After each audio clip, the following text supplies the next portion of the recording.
지난 한 주간의 연예 소식을 돌아보는 위클리 연예 뉴스 베스트 7입니다. 연예계 공식 커플 배우 유지태 씨와 김효준 씨가 오늘 12월 2일 웨딩 마치를 올립니다. 지난 2003년 함께 의류 광고를 촬영하며 처음 만난 두 사람은 2007년 연인 사이로 발전해서 지난 5년간 공개적으로 교제해 왔는데요. 얼마 전에 양가 상견례를 마치고 결혼식 날짜를 확정지었다고 합니다. 이에 대해서 김효진 씨의 소속사 측은 결혼 날짜는 정해졌지만 결혼에 대한 세부 사항은 아직 정해지지 않았다고 말을 아꼈습니다. 두 분 결혼 축하드립니다. 영화 오스틴 파워에 출연했던 한인 배우 손흥민 씨가 성폭행 혐의로 미국에서 275년의 징역을 구형받았습니다. 손흥민 씨는 1990년 공범과 함께 귀가하던 20대 여성을 권총으로 위협해 성폭행한 혐의를 받았는데요. 지난 2008년 DNA 검사로 뒤늦게 밝혀졌습니다. 또 손흥민 씨는 이 혐의 외에도 총 17건의 성폭행과 추가로 살인 혐의까지 받고 있어서 종신형까지 예상된다고 합니다. 지난주 수요일 MC몽 씨에 대한 항소심 2차 공판이 진행됐습니다. 이날 재판에서 검찰은 새로운 증거 자료를 갖고 있다고 밝혔는데요. 이 자료에는 치과 의사 정모 씨가 MC몽 씨의 군 면제를 위해서 일부러 정상 치아를 발거했다는 내용과 돈을 요구하는 내용이 담겨져 있다고 합니다. 다음 달 21일 예정된 항소심 3차 공판에 증인으로 출석하는 치과 의사 정모 씨와 이모 씨가 어떤 증언을 내놓을지 관심이 집중되고 있습니다. 지난주 화요일에는 사기 및 도박 혐의로 징역 1년 6월과 벌금 500만 원을 선고받은 이성진 씨의 항소심 1차 공판이 열렸습니다. 이날 이성진 씨는 변호인을 통해서 채무액 전액 변제는 어렵지만 일부라도 갚으려고 노력하고 있으니 9월 말까지 시간을 달라며 선처를 호소했습니다. 그룹 비스트가 지난 16일 일본 입국을 거부당해 공항에서 8시간 대기하다 예정된 스케줄을 취소하고 귀국했습니다. 이에 대해서 독도 영유권과 관련한 정치적 문제로 인한 것이 아니냐라는 의혹이 제기됐는데요.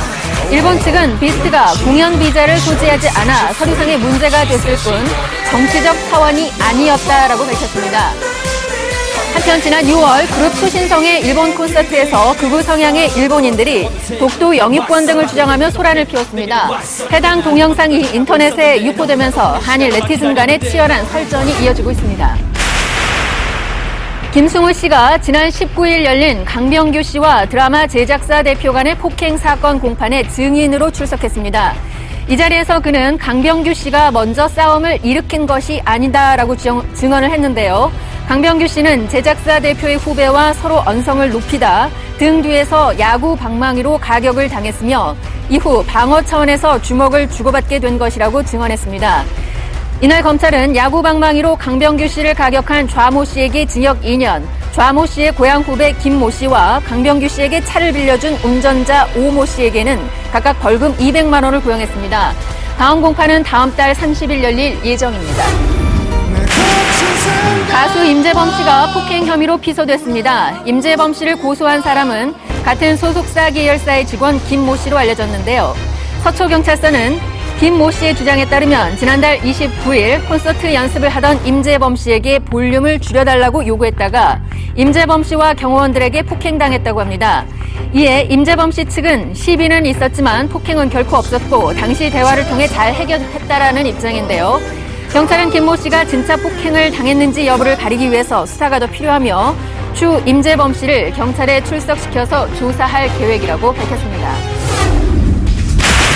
지난 월요일 드라마 촬영 거부 후 잠적, 드라마 불방, 미국으로 떠났던 한예슬 씨가 이틀 만인 수요일 오후 귀국해 자신의 입장을 밝혔습니다.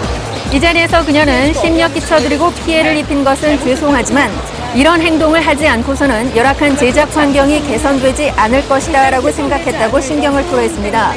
그리고 바로 다음날 촬영에 복귀했습니다. 이러한 한예슬 씨의 돌출 행동에 대해서 네티즌들은 경솔했다는 비난과 또 열악한 드라마 제작 환경의 희생자라는 동정론을 제기하며 논란이 끊이지 않고 있습니다. 잠시 후에 자세한 소식 전해드리겠습니다.